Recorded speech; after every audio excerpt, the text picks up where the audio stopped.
Hey guys, I'm Jenna. Before we get into what happened, don't forget to hit that like button and subscribe. Trust me, you're not going to want to miss what comes next. It all started right after my 32nd birthday. The day I finally made one of my biggest dreams come true. I bought my first house. Now it wasn't anything huge or glamorous, but it was mine. A cozy little place tucked away in a quiet neighborhood, with a tiny backyard that my two dogs immediately claimed as their personal kingdom.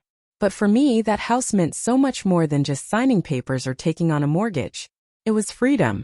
It was proof that after years of living by everyone else's expectations, I was finally in control of my own life.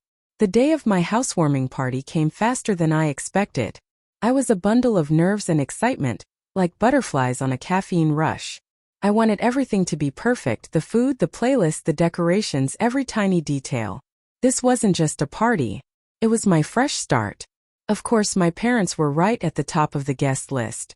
They were the only family I felt ready to invite. Things with the rest of the relatives? Let's just say complicated. As the afternoon sun dipped lower, the house filled with warmth, laughter, soft music, the smell of homemade snacks, and the happy chaos of friends catching up.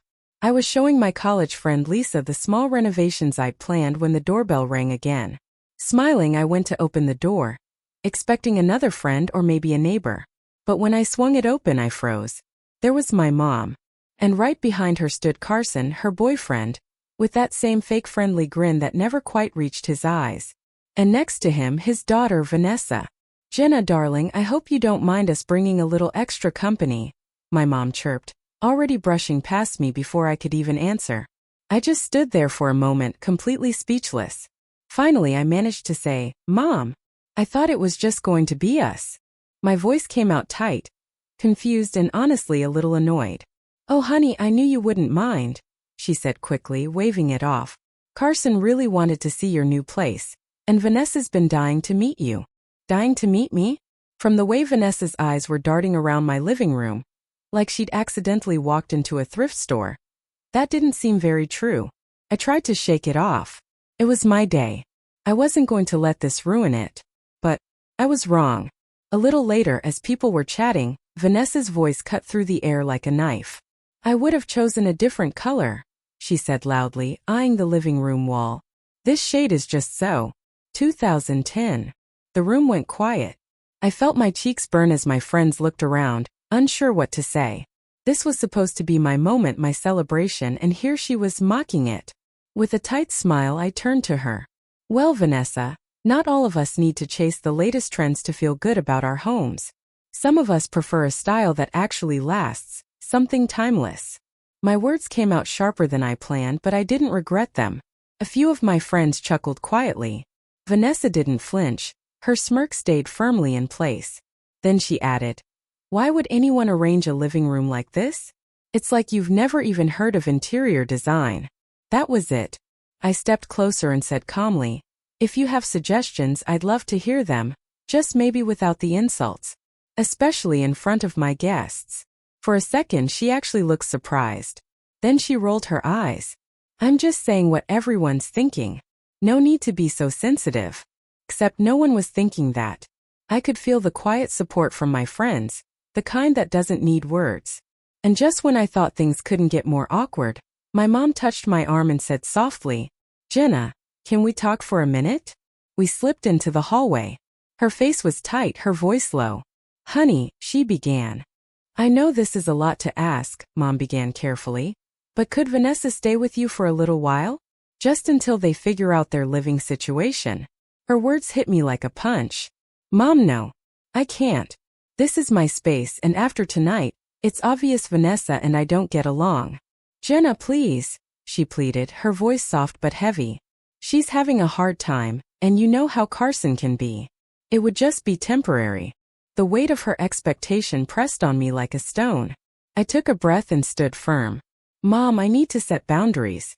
I can't let her stay here. Not after the way she acted." "I'm sorry, but that's final." Her shoulders sank, disappointment flickering across her face like a shadow. I hated the look in her eyes, but I couldn't back down. I needed to protect my peace. As she turned and walked away, I felt a strange mix of emotions: triumph for standing my ground and dread because deep down, I knew this wasn't over. When the last guest left, the house fell silent. The laughter and chatter were gone, replaced by an eerie stillness. I started cleaning, the rhythmic motion of scrubbing dishes and sweeping crumbs helping me calm down. Every plate I washed felt like I was washing away a little of the night's chaos. Later, lying in bed, my mind refused to rest. Vanessa's smirk. Carson's cold grin. Mom's hurt eyes. They all haunted me. I tried to convince myself the worst was behind me, but deep down I knew better. This was just the beginning. The next morning seemed normal enough. Coffee, emails, a quick scroll through my messages, until a notification popped up on my phone. A security alert. Someone was at my house. My heart started pounding as I raced home. But nothing could have prepared me for what I found. The locks had been changed. My key didn't work. Peering through the window, I saw Vanessa lounging on my couch, scrolling through her phone with that same smug smile. "What are you doing in my house?" I shouted through the door. It opened slowly, and there stood Carson, leaning against the frame like he owned the place. "Oh, Jenna," he said with a mocking smile. "We thought we'd take you up on that offer to stay after all." "There was no offer, Carson. Get out of my house. Now." He chuckled, completely unfazed. Now, Jenna. Let's not make this ugly. You wouldn't want to upset your mother, would you? You remember her issues with the police." His words cut deep. He knew exactly what he was doing. Using Mom's past trauma against me. But I refused to back down. I took a steady breath and pulled out my phone. "I'm calling the police, Carson. You can't just break into someone's home and change the locks." For the first time, his grin faltered. Minutes later, sirens echoed down the street. The officers arrived, calm but firm. Carson tried to argue, but it was useless. "You changed the locks without permission," one officer said flatly. "You have no legal right to be here." And just like that, they were escorted out, Carson fuming, Vanessa glaring daggers at me. Relief and sadness washed over me all at once. I'd gotten my house back. But I knew I just made things worse with Mom. As the officers left, one paused and looked at me. "You going to be okay?" he asked gently. I nodded. "Yeah. I don't have a choice." When the door closed, the silence was deafening. I walked through each room slowly, running my fingers along the walls, reclaiming my space piece by piece. But even as the house felt like mine again, I knew the storm wasn't over. Then the phone rang. Mom's name flashed across the screen. My stomach twisted. I hesitated, then answered. "Mom." Her voice was thick with emotion. "Jenna, how could you? How could you do this to Carson and Vanessa after everything they've been through?" Her words stung. I forced myself to stay calm. "Mom, they broke into my house. They changed my locks. What was I supposed to do? Just let them take over?" "You could have handled it differently," she said, her voice trembling with anger and disappointment. "You know how I feel about the police." Her words lingered long after the call ended, heavy and suffocating. I'd stood up for myself, but somehow it still felt like I was losing. "Mom, I didn't have any other choice. They left me no room to compromise. This is my home," I said, frustration cracking through my voice. "I had to protect it." There was a long pause on the line, the kind that makes your chest tighten because you already know what's coming next. "I can't believe this," Mom finally said, her voice trembling. "I thought you understood, Jenna. I thought you cared more about your family." "I do care, Mom. But shouldn't my safety and my rights matter too? Why is it always about what I can do for others, and never about what's right for me?" The words tumbled out, years of bottled up emotions spilling over. "You just don't get it, do you?" Her voice broke, heavy with anger and sorrow. "I can't support this. I can't be part of this." My throat tightened. "What are you saying?" I whispered, already dreading the answer. "I think it's better if we don't talk for a while," she said softly. "I need time to think about all this." And then the line went dead. The silence that followed was deafening. The phone slipped from my hand, clattering to the floor. My mother, my lifelong anchor, had just cut me loose. I sank onto the couch, staring blankly at the walls that no longer felt like home. The night outside stretched endlessly, pressing in through the windows. My once cozy little house felt cold, almost foreign, reshaped by the day's events. Thoughts of loyalty, manipulation, and the price of self-respect swirled through my mind. Could I have done things differently? Could I have found a way that didn't tear my family apart? But deep down, I knew the truth: manipulation isn't always loud. Sometimes it's quiet. It's the guilt people use to make you doubt your right to stand firm. Carson had played on Mom's fears.